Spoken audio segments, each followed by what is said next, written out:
I started my research back in 2016. And the reason I chose to do this was because in the mid 90s, there was an explosion of literature and media interest in the abuse in the institutions. And I mean, the amount of literature, the media programs, there was a video called Dear Daughter, or sorry, a TV documentary called Dear Daughter, was another documentary called States of Fear, which really galvanized the country into looking at what exactly had occurred in these institutions. And it forced the government, it actually forced our Prime Minister to come out and make an official apology in our Parliament, or the Dáil as we call it. And the interest in this, I mean, it hasn't really wavered over the last 25 years about the abuse and the scandals that arose from the treatment of children in the institutions. But the problem is, despite all of that interest, there wasn't a word said about the mixed race children. So it kind of felt like we didn't exist, which really just fed in, I suppose, to our own paranoia about our sense of belonging in Ireland.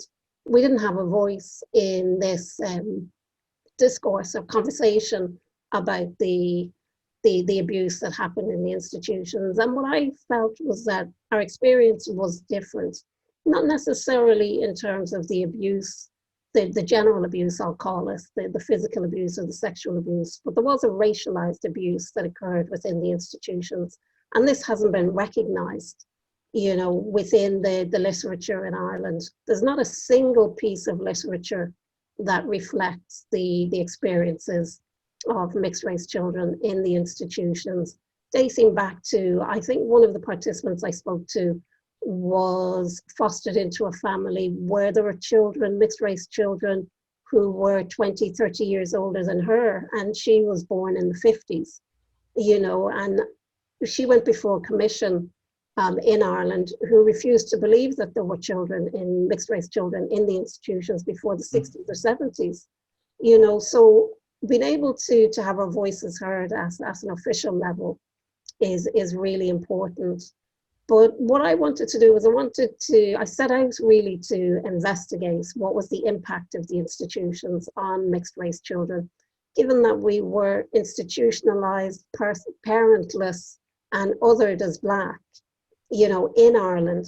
And it's not the Ireland of the GI babies, or it's not the Ireland of the Windrush generation.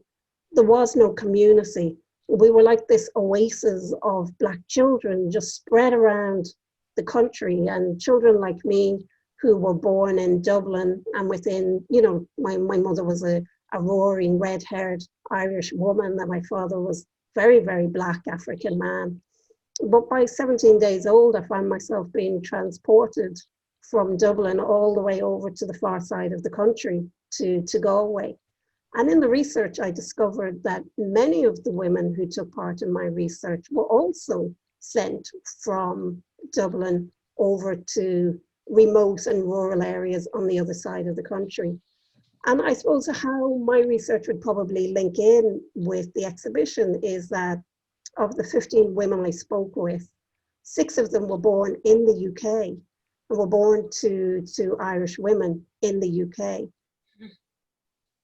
Back to Ireland is really unusual, because normally the transfer was the other way. And we had what was called PFIs, which were pregnant from Ireland, you know, and a lot of these women, there was a systematic repatriation program to repatriate these women and their babies back to Ireland as much as possible. But these Irish women actually chose to bring these mixed race children from the UK to Ireland and then place them in institutions. You know, so trying to disaggregate these kind of stories in the research has been really, really interesting. And it's probably been more interesting for me because I had an assumption, you know, when I started the research, that most of the women would be like me, that they would have been, I won't use the word offloaded because it's probably unkind, but had been placed in care, you know, from very, very early days, from birth. And some of the women were, and I think the women born in Ireland were placed in care much quicker than the women brought from the UK. So I was in care by 17 days old. Other women were in care by 8, 10 days old. But the children coming from the UK didn't actually get put into care till they were several months old. And in fact, the eldest was 11 months old. So it kind of suggests that the women who were in the UK were making more effort or were trying at some level to keep the child. And some of the research has shown that these women did make an effort. One woman reported that her mother actually had several children outside of marriage, but she was the only coloured one. And so she was the one that was put into care because her grandfather refused to have her in the house. So it wasn't about the legitimacy of the children, or this child in particular. It was more about her colour.